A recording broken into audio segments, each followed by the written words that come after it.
জ্ঞাত আয় বহির্ভূত সম্পদ অর্জনের অভিযোগে ৩ বছরের কারাদণ্ডপ্রাপ্ত বিএনপির ভারপ্রাপ্ত চেয়ারম্যান তারেক রহমানের স্ত্রী জোবাইদা রহমানকে জামিন দিয়েছেন হাইকোর্ট।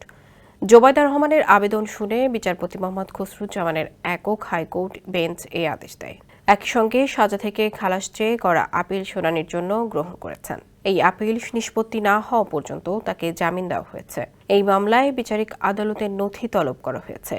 এর আগে ১৩ মে এই আপিল দায়েরের ক্ষেত্রে ৫৮৭ দিনের বিলম্ব মার্জনা চেয়ে তার করা আবেদন মঞ্জুর করেন হাইকোর্টের একই বেঞ্চ।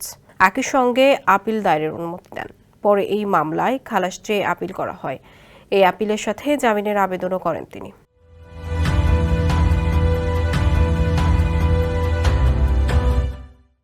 আদালতে জোবাইদা রহমানের পক্ষে শুনানি করেন জ্যেষ্ঠ আইনজীবী এস.এম. শাহজাহান, ব্যারিস্টার মাহবুবউদ্দিন খোকন ও ব্যারিস্টার কায়সার কামাল। দুদকের পক্ষে আইনজীবী আসিফ হাসান শুনানি করেন। পরে আইনজীবী কায়সার কামাল সাংবাদিকদের বলেন, সাজার বিরুদ্ধে হাইকোর্টে আপিল শুনানির জন্য গ্রহণ করা হয়েছে। এছাড়া আপিল নিষ্পত্তি না হওয়া পর্যন্ত তার জামিন আবেদন মঞ্জুর করেছেন হাইকোর্ট। এই মামলায় আপিল শুনানির জন্য যাবতীয় নথিও তলব করা হয়েছে। এই মামলায় ২০২৩ সালে ২রা অগস্ট রায় দেন ঢাকা মহানগরের জ্যেষ্ঠ বিশেষ জজ মোহাম্মদ আসাদুজ্জামান। রায়ে তারেক রহমানকে ৯ বছর কারাদণ্ড এবং তার স্ত্রী জোবাইদা রহমানকে ৩ বছরের কারাদণ্ড দেওয়া হয়।